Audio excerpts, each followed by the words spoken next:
He just wanted a quiet breakfast. No fuss, no attention. Just black coffee and scrambled eggs at the corner booth he always took. But when the waitress rolled her eyes, and a biker laughed loud enough for the whole diner to hear, something shifted. The room didn't know it yet, but they were about to witness a moment they'd never forget. And just when the laughter got the loudest, when no one stood up for the old man in the tattered veteran's cap, the door opened. A 4-star general walked in, and everything stopped. If this story moves you, if you believe respect is earned, not given, then don't forget to like this video, leave a comment for our veterans, and subscribe to Endless Stories. Because the heroes you forget might just be the ones who saved you. He sat alone at the corner booth, the same one he chose every Thursday for the past 7 years. Same black coffee, same 2 scrambled eggs, same old cap, the one with the frayed edges and the golden embroidery that simply read veteran. No one ever really paid him much attention, and that was how he preferred it. Life had become quieter with age, and quieter still after his wife passed. This booth, this routine, it gave him something solid to stand on, something predictable in a world that had moved on without him. Outside, the wind pushed tumbleweed across the small town parking lot. Inside the diner, the morning hum buzzed like usual. Forks against plates, the faint hiss of bacon on a greasy stovetop, and country music playing through dusty wall speakers. Then the bell above the door jingled, and in walked Noise. 3 men in biker jackets, heavy boots stomping across the tile. One wore his sunglasses inside, another had tattoos crawling up his neck, and the third chewed a toothpick like it was a weapon. They laughed loud and shoved each other toward the center booth, oblivious to the quiet rhythm they just shattered. The waitress, mid-30s, tired eyes, apron stained with coffee rings, greeted them with a fake smile. "Usual, boys?" "Yeah," said the one with the shades. "And maybe tell that grandpa in the corner he's drooling in his eggs." The others burst out laughing. Their voices carried, slicing through the calm like a blade. The old man didn't flinch. He just kept cutting his eggs, fork steady, eyes down. Another one added, "He wearing that hat so people give him free stuff? Bet he bought that online." They laughed harder. A younger couple at a nearby table glanced up, then looked away quickly, pretending not to notice. The waitress hesitated. Her eyes flicked toward the booth, but she said nothing. Still, the man in the booth didn't look up. He lifted the coffee mug to his lips, hands steady despite the tremble in the air. His shoulders stayed square, his back straight, a posture formed in war and never unlearned. It wasn't the first time something like this happened. Every veteran knows the world forgets quickly. Medals collect dust, memories fade, and the ones who served, the ones who lost pieces of themselves in deserts and jungles and ice, they become shadows in diners and parks. Until someone points, until someone laughs. Then they're just that old man with a weird stare. But this time felt different. The voices felt sharper. The silence of the others, heavier. A busboy, no older than 19, passed by with a tray of dirty dishes. He slowed near the booth, offered the veteran a quiet nod. "Need anything, sir?" The veteran gave a slight shake of the head. "No, thank you." His voice was calm, low, polished from years of discipline. But there was something in it, the weight of restraint. The busboy nodded and moved on. One of the bikers saw the exchange. "You got yourself a little admirer, old man," he called out. "Careful, these kids don't know what you really are. Bet you never saw combat." That made the veteran finally lift his eyes. Not high, not challenging, just up enough to meet the biker's stare and hold it. Something about that look made the laughter die down. Just for a second. Then the bell above the door rang again. The sound was the same, soft metal tapping glass, but the way the diner reacted was not. Because this time heads turned. Conversations stopped. Even the waitress froze mid-step. The man who walked in wore the kind of uniform you didn't see often outside of national ceremonies. Deep navy blue, starched and creased. His chest bore a cluster of ribbons, polished like glass. And above the name tag, 4 stars. A 4-star general. He stepped into the diner like he owned the ground beneath him. His eyes scanned the room once, Quick, precise, and then landed on the corner booth. He froze. For just a beat, something flickered in his gaze. Recognition, respect, maybe even guilt. Then he moved, walking straight toward the old man. The air shifted. The bikers stopped talking. Everyone did. The general reached the booth, stood tall, and without saying a word, he saluted. Sharp, clean, with full military honor.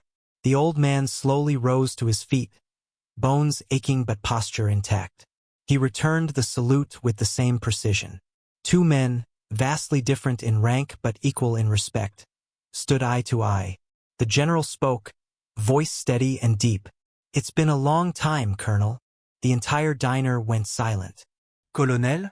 The bikers stiffened. Someone dropped a fork. The waitress looked like she'd seen a ghost. The old man didn't smile, didn't gloat. He just nodded. "Good to see you again, General." And just like that, everything had changed. The silence in the diner lingered like smoke after gunfire. No one moved. Even the sizzling from the kitchen seemed to hush itself. The general lowered his salute slowly, as if acknowledging not just a man, but a legacy. The old veteran eased back into his seat. His movements deliberate, dignified, the kind of grace that didn't come from youth, but from battles fought and burdens carried. The general looked around. The waitress was still frozen in place, holding a coffee pot in midair.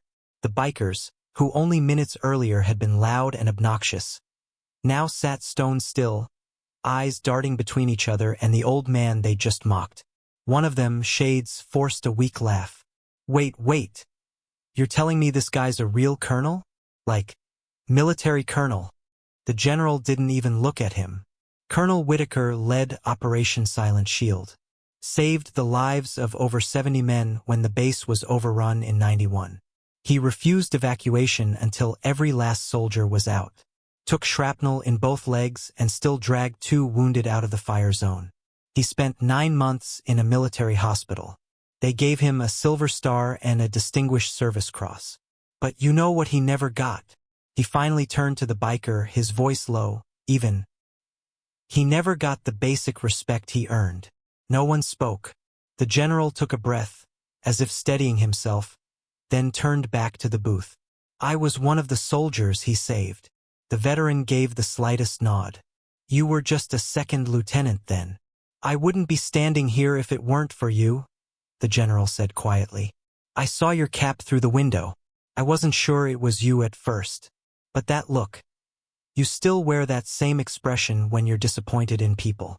A ghost of a smile played on the veteran's lips. "It's been a long time." The general gestured to the waitress, who finally snapped out of her daze and rushed over, almost spilling the coffee.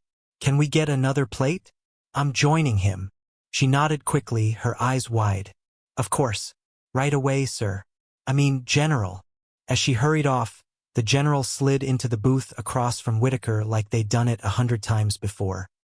He unbuttoned the top of his jacket and leaned in slightly, his tone softening. "I've looked for you," he said. "After I made Colonel, I tried tracking you down, but you'd vanished. No address, no forwarding, nothing in the records." Whitaker didn't respond immediately. He stirred his coffee slowly. "After my wife passed, I didn't want to be found. Nothing to be found for." "You deserved more than that," the general said. "They should have honored you publicly. Your name should be in every training manual. Instead, you disappeared, and no one asked why." Whitaker's gaze drifted to the window, where the desert sun had begun creeping higher. "Some men get medals. Some get memories. I've made peace with that." The general exhaled, frustrated but respectful. "I haven't." At that moment, the youngest biker, the one without tattoos, just a shaky mustache and nervous eyes, stood up. "Sir, I'm sorry." we didn't know." The veteran looked at him calmly. "You didn't ask." The room was still quiet, but now the silence carried something heavier than shame. It carried understanding. The waitress returned, hands trembling slightly as she placed a fresh plate on the table for the general. "Anything else I can get for either of you?" The general smiled kindly. "Just respect. That'll do." She nodded, a bit choked up, and walked away without another word. As the two men began to eat, one with practiced formality, the other with slow, methodical motions, the diners around them resumed breathing. Murmurs began again. Silverware clinked. But the tone had changed. The young couple nearby exchanged quiet glances, as if realizing they'd witnessed something sacred. The busboy stood behind the counter, arms crossed over his apron, watching the two men in reverence. Even the bikers no longer spoke. One of them stood slowly and walked out the door without saying a word. The other two followed shortly after. Outside, the wind blew dust across the lot. Inside, a colonel and a general shared eggs in silence, not as military men, but as soldiers who understood what it cost to wear a uniform long after you've taken it off.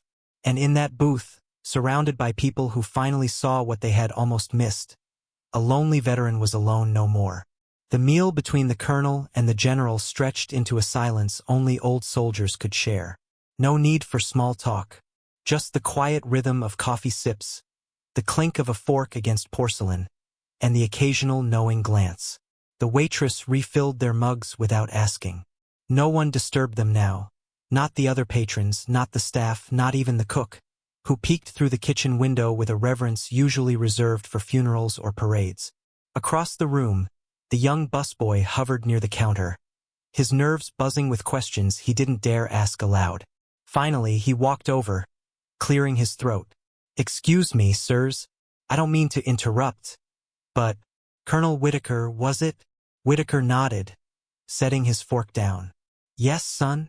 I've been thinking about enlisting. My brother's in the Marines. He says I'm too soft for it, but I want to prove I can serve too. Do you think someone like me could make it?" The general started to respond, but Whitaker raised a hand gently. He looked the boy up and down. Skinny frame, nervous fingers, big hopeful eyes. "You don't have to be loud to be strong," he said. "You don't have to fight with fists to protect something. The real question isn't whether you can make it. The question is, will you keep going when everyone around you quits?" The boy nodded, as if the answer had been written in those words. "Yes, sir." "Then you'll do just fine," Whitaker said softly. The boy beamed and stepped away, but not before offering one last, quiet thank you. When he returned to the counter, he stood straighter, more sure of himself. The general leaned back, watching him. "You always had a way with the quiet ones." Whitaker smiled faintly. "They're the ones worth listening to." A brief silence followed before the general leaned in again, dropping his voice. "I didn't just come in here by chance. I got a call from someone in D.C. who said your name was flagged by a civilian data search. VA records, pension errors, red tape. Someone's been looking into you." Whitaker stiffened slightly. "I haven't asked for anything in years." "I know. That's why I looked into it myself." The general reached into his coat and pulled out a slim envelope. "This came across my desk 3 weeks ago. It's a commendation that was never delivered. From 1992. Signed by the Secretary of Defense. You were meant to receive it at a public ceremony, but after your injury and, well, after you disappeared from the system, it was shelved." He slid the envelope across the table. Whitaker didn't touch it right away. He just stared at it like it was a fragment of a world he no longer believed in. "You deserved this," the general said. "And more." Whitaker picked it up slowly, turning it in his hands. His fingers brushed the seal. Then, without opening it, he set it beside his coffee. "There was a time when that would have meant everything," he said. "Now, I just want to be left in peace." "I understand," the general replied. "But some debts need to be paid, even if it's late." Whitaker studied him for a long moment. "Why now?" The general hesitated, then sighed. "Because I'm retiring next year, and I realized, the people who made me who I am, most of them never got their due. I'm trying to fix that, one at a time." The words hung in the air. Two men near the end of their roads. One buried in silence, the other dragging truths back into the light. Suddenly, the front door opened again. A man in a sharp business suit stepped in, flanked by 2 younger aides. He looked around, confused, until his eyes landed on the general. Then he approached quickly, leaning down to whisper in his ear. The general's expression darkened. Now? The aide nodded. The press is already waiting. Arlington ceremony starts in 90. The general looked back at Whitaker. I have to go, but I'd like to visit again soon. Maybe bring someone from the Pentagon who should have met you a long time ago. Whitaker didn't answer right away. Then, finally, if you bring coffee, I'll think about it. The general chuckled, stood up, and saluted again. This time more personal, less ceremonial. Take care, Colonel. You too, son, Whitaker said. And with that, the general turned and left the diner, his entourage in tow, the air around him parting like it always did for those who carried stars on their shoulders. Inside, the diner settled back into its rhythm. But something had changed. The waitress looked at Whitaker with new eyes. The busboy stood prouder behind the counter. Even the remaining diners, strangers who'd only come for eggs and toast, now watched the man in the corner booth with quiet awe. He didn't want it. He didn't ask for it. But for the first time in years, Colonel Whitaker didn't feel invisible. Not anymore. Outside the diner, the sunlight had begun to stretch across the parking lot, warming the cracked pavement and bouncing off the chrome of forgotten pickups. Inside, Colonel Whitaker sat still at his booth, his breakfast long gone cold. The envelope sat beside his mug, unopened, as if to remind him that the past had never truly stayed buried, just misplaced, waiting to be acknowledged. He reached out, fingers brushing over the aged paper again. His hand hesitated. Then he pulled it closer, peeled the seal back slowly. Inside was a single folded page, cream-colored, the ink slightly faded but still official. It was a letter of commendation from the Secretary of Defense, dated nearly 3 decades ago, detailing his actions during Operation Silent Shield. The words praised his valor, his refusal to leave men behind, his injury sustained while shielding a wounded private. It even mentioned his proposed promotion to full bird colonel, a promotion that never came after he vanished from the system. As he read, a memory stirred, not of the battlefield, but of the aftermath, of sterile white hospital rooms and the echo of heels in empty VA corridors, of a junior officer explaining how a clerical error had left his pension in limbo, how his paperwork had been misplaced, how no one followed up after his medical discharge, how people moved on. So he did too. He folded the letter back and slid it into his jacket pocket, not for display, but because it belonged to him now, not as proof to anyone else, but as quiet confirmation that he hadn't imagined the sacrifice, that someone somewhere had seen it. The bell above the door jingled again. This time it wasn't a general or a biker. It was a woman, middle-aged, short gray-streaked hair, pressed polo shirt tucked into denim jeans. She looked around the diner and then spotted him. Her steps were cautious but deliberate. Colonel Whitaker. He looked up, surprised. Yes. She approached the table, offering a small, hesitant smile. I'm Captain Emily Park, retired. Army Signals Division. I heard you were here. General Malone called me. He motioned for her to sit, and she did, setting a slim file folder on the table. I was stationed at Redstone Arsenal when you were injured. I wasn't in your unit, but your story was well known. You were a ghost, a legend, really. No one knew what happened to you after the hospital. I disappeared, Whitaker said simply. Well, you're not invisible anymore. There's a movement at the VA to locate long-lost commendations.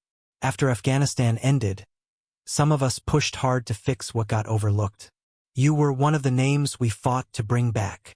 He raised an eyebrow. I didn't realize anyone cared that much. She nodded, firm. We care. Because if we don't fix this now, it'll keep happening. Veterans like you, the quiet ones, you carried more than your weight. And some of us younger officers, we're here because you led the way. He didn't know how to respond to that. So he simply said, thank you. She slid the folder toward him. There's more than just that letter. Your updated military records. Retroactive benefits. They even reopened your medical case. Your owed back pay and full honors. He didn't look at the folder right away. What made you join the Army, Captain? She smiled faintly. My dad. He served in Vietnam. Never talked about it, but he always stood when the anthem played. I grew up knowing that silence can mean pride just as much as pain. He nodded slowly, understanding her more than she knew. Behind them, the waitress passed by, stopping just long enough to refill his cup. I didn't get your name before," she said, a bit breathless. "Thank you, Colonel, for everything you did, for still being here." He looked up at her. "I'm just an old man eating eggs." She shook her head. "No, sir. You're the reason the rest of us get to." She moved on, and he sat in the warm silence left behind. The captain didn't rush him. She simply waited. After a few minutes, he finally reached for the folder, opened it, and let the documents inside speak to something long buried. Not just recognition, but restoration. It wasn't about the medals or money. It was the fact that someone came looking, that someone remembered. Outside, a boy on a bicycle stopped and peered through the diner window. His eyes widened at the sight of the uniformed woman and the old man with the veteran's cap. He gave a small salute, half serious, then rode off down the street. Whitaker saw it and smiled. Maybe the world hadn't moved on without him after all.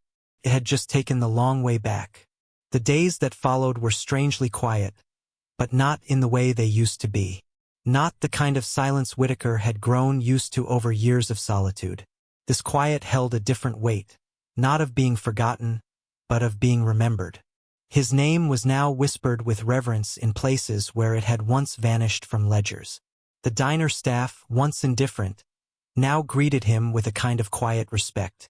A second cup of coffee came unasked. His booth was never taken.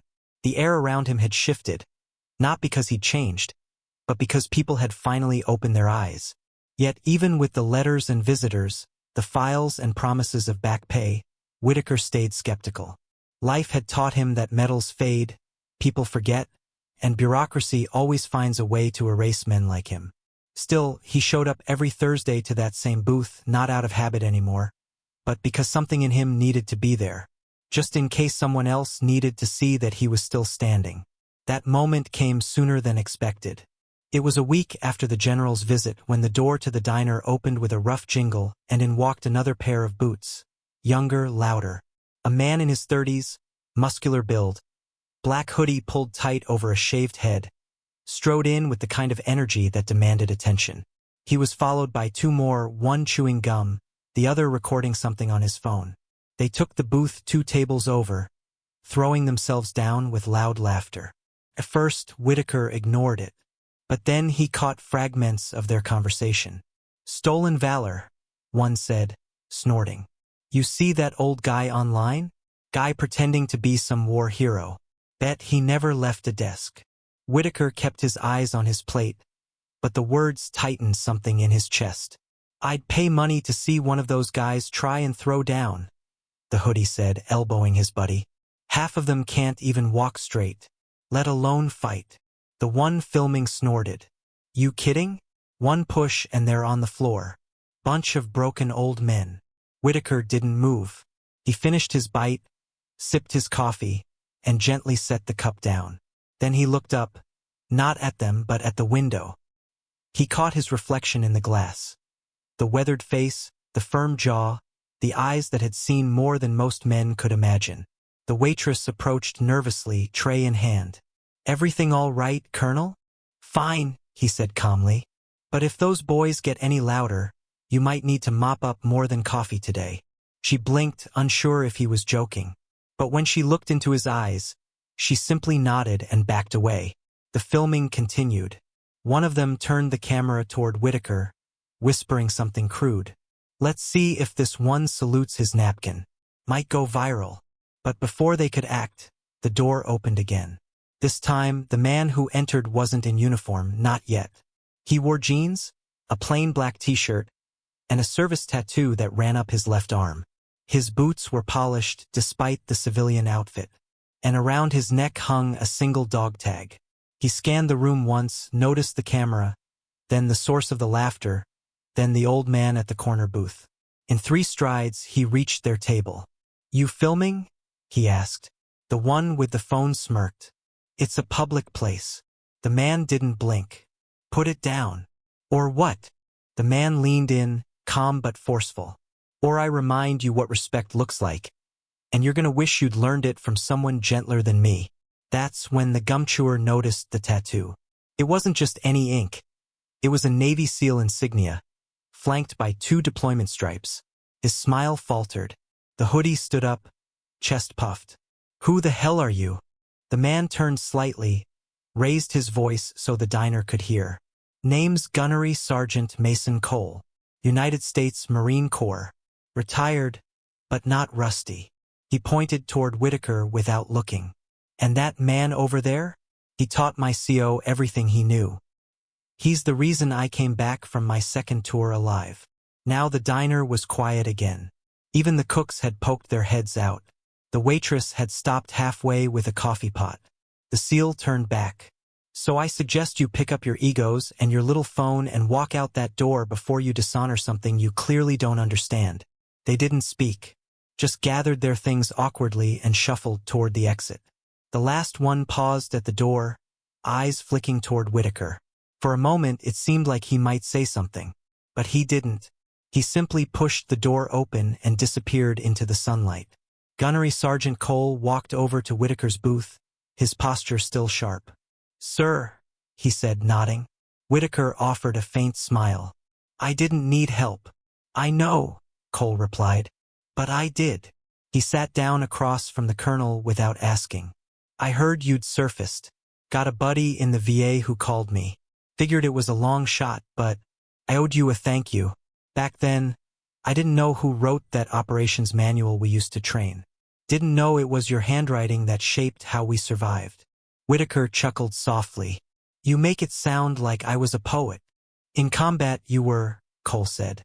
"And poets don't always get applause until long after the crowd has left." They sat in silence a while longer, and then the waitress finally approached, setting down a fresh cup of coffee in front of Cole. "On the house," she said softly. The colonel gave a single nod of thanks. Outside, the 3 loudmouths were long gone. But inside, something far more enduring remained. The unspoken bond between those who served, the quiet code of honor written in actions rather than words. And though the war was decades behind him, Colonel Whitaker understood now. Battles don't always end with gunfire. Sometimes they're won with silence. And with those willing to stand beside you, long after everyone else has turned their back. Gunnery Sergeant Mason Cole didn't leave after that coffee. In fact, he stayed the whole morning. They didn't talk much, and when they did, it was never about medals or ranks. It was about the things only soldiers could speak of in half-sentences and pauses. About days in the desert when the silence between gunfire was heavier than the noise. About losing someone in your unit and carrying their name like a scar you didn't ask for. About how coming home never really meant coming back. At some point, Cole reached into his back pocket and pulled out a folded photograph. Creased from too many deployments, edges soft from sand and sweat. He placed it on the table between them. A group shot. 8 young Marines crouched in front of a tactical vehicle. They were grinning, dust-streaked, sunburnt, and exhausted. One had a red bandana tied around his wrist. Another held a playing card up to the camera. And in the center, slightly behind them, stood a younger Cole, cleaner face, the same steady eyes. Whitaker studied the photo carefully. "You lost them." Cole didn't look away. 5 out of 8. Different tours. Different years. Same ache. Whitaker nodded, slowly. "You carry them well." Cole stared at the picture a moment longer before folding it and putting it back in his pocket. "Some days better than others." They fell quiet again until the waitress returned with a fresh pot. She poured refills, her expression softer now. Not with pity, but reverence. As she left, she said, almost to herself, "Every Thursday, huh?" Whitaker nodded. "Every Thursday." Cole leaned back, stretching. "You ever think about telling your story? The real one?" "I did once," Whitaker said. "But the room was empty." Cole smirked. "It's not empty anymore, Colonel. People are watching now. Listening." Whitaker gave a faint shrug. "I didn't do it for the audience." "I know," Cole said. "That's what makes it worth hearing." Just then, the bell above the diner door jingled again. A young woman in a blazer stepped in, holding a slim briefcase. She scanned the room, then walked directly toward them. "Colonel Whitaker?" she asked, standing tall but clearly nervous. "My name's Rebecca Quinn. I'm with the Department of Defense Veteran Affairs Office." Whitaker raised an eyebrow but said nothing. "I don't mean to intrude. I've been sent to hand-deliver a personal apology and a formal invitation." Cole leaned forward slightly, curious. Rebecca opened her briefcase and removed a navy blue envelope, embossed with a gold department seal. "The Secretary of Defense would like to formally recognize your service in a public ceremony next month in D.C. Full military honors. We'd like to correct what was overlooked." Whitaker didn't reach for the envelope. Rebecca hesitated. "You don't have to say yes. But a lot of people, including young soldiers and leaders, want to hear from someone who's lived through the forgotten side of heroism. Someone who didn't demand recognition, but earned it." Whitaker studied her. She wasn't more than 30, maybe younger, but she spoke with the weight of someone who knew she was standing in the presence of something far older than rank. Finally, he reached out and took the envelope, setting it beside his coffee. "Miss Quinn," he said evenly, "I'm not looking to stand on a stage." "I understand," she said. "But maybe it's not just about you anymore." He nodded faintly. She left shortly after, her work done, but her eyes lingered on him one last time before she exited. Cole grinned. "She's right, you know?" Whitaker sighed, leaning back. "I didn't come here to be found. But now that I have been, you get to choose what happens next," Cole finished for him. That afternoon, the booth remained occupied longer than usual. The sun arced across the sky, casting long shadows across the floor tiles. The same floor that, just days before, had echoed with laughter meant to humiliate. Now it held a different kind of silence, one that spoke of dignity, of quiet defiance, of a man refusing to disappear again. As they left together, stepping out into the sunlight, Cole paused. "You know, that envelope in your pocket, that's not redemption. It's just proof. The redemption happened every time you showed up. Every time you stayed standing." Whitaker gave a rare smile. "It's funny. I spent so long trying not to be noticed, and now everyone's watching." Cole laughed. "Then give them something to remember." And with that, the two veterans, separated by generations, united by scars, walked across the parking lot, one step at a time, together. The following Thursday, the diner door opened before sunrise, and Colonel Whitaker was already seated in his corner booth. This time, his jacket was pressed. His cap rested neatly beside the folded blue envelope. The waitress, who no longer needed to ask his order, simply poured his coffee and nodded with a smile. The regulars had grown used to seeing him, but there was something different in the air that morning. By 7, 3 uniformed men entered, not high-ranking, but clean-cut and sharp-eyed. They approached him quietly, offering respectful nods. "Sir," one of them said, "we were told you'd be here." Whitaker raised an eyebrow. "And who told you that?" "General Malone, sir," the youngest replied.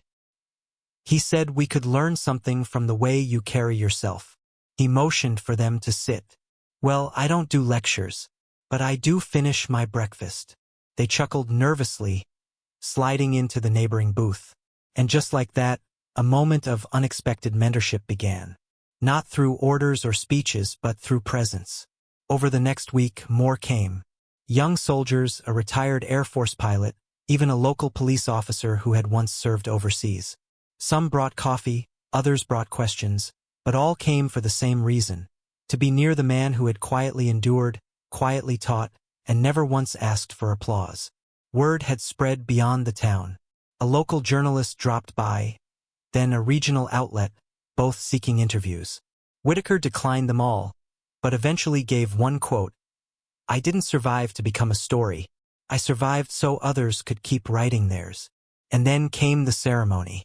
They held it in D.C. just as promised. A full military reception under a vaulted ceiling, with polished brass and crisp salutes. When Colonel Whitaker took the stage, the room stood. Not because of a medal, not because of the overdue recognition, but because every person there knew they were witnessing the embodiment of honor. He gave a brief speech, simple, steady. "I'm here today not because I asked to be," he said, "but because others believed I still mattered. That's all any soldier ever wants, to know that the silence they carry wasn't for nothing." He looked out across the crowd.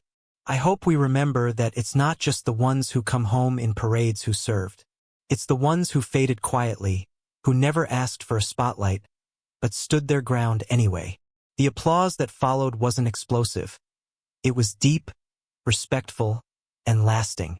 When the ceremony ended, he walked off stage and found Gunnery Sergeant Cole waiting in the wings. "Not bad for someone who didn't want the stage," Cole said. Whitaker chuckled. "Don't get used to it." They stepped outside into the DC afternoon. The city buzzing as always, tourists walking past unaware that history had just unfolded in the quietest way possible. A few weeks later, back at the diner, things resumed as usual. Mostly. But now, on Thursdays, there was always someone new sitting near Whitaker's booth. Young soldiers, retired officers, sometimes even civilians, drawn by word of mouth, curiosity, or quiet gratitude. They didn't come for a hero. They came for something rarer. A man who proved that character doesn't need a spotlight to shine. Colonel Whitaker never asked to be found. But once he made sure those who came looking would leave with more than just a story, they'd leave with perspective. And as long as he had coffee in his cup and a booth to sit in, he'd keep showing up. Because sometimes the greatest victories come not in battle, but in the quiet act of enduring and being seen. Thank you for watching this story. If it moved you, inspired you, or reminded you that true strength often speaks in silence, please like, comment, and subscribe to Endless Stories, because behind every quiet hero is a story waiting to be told. Until next time, stay humble, stay kind, and never forget those who served.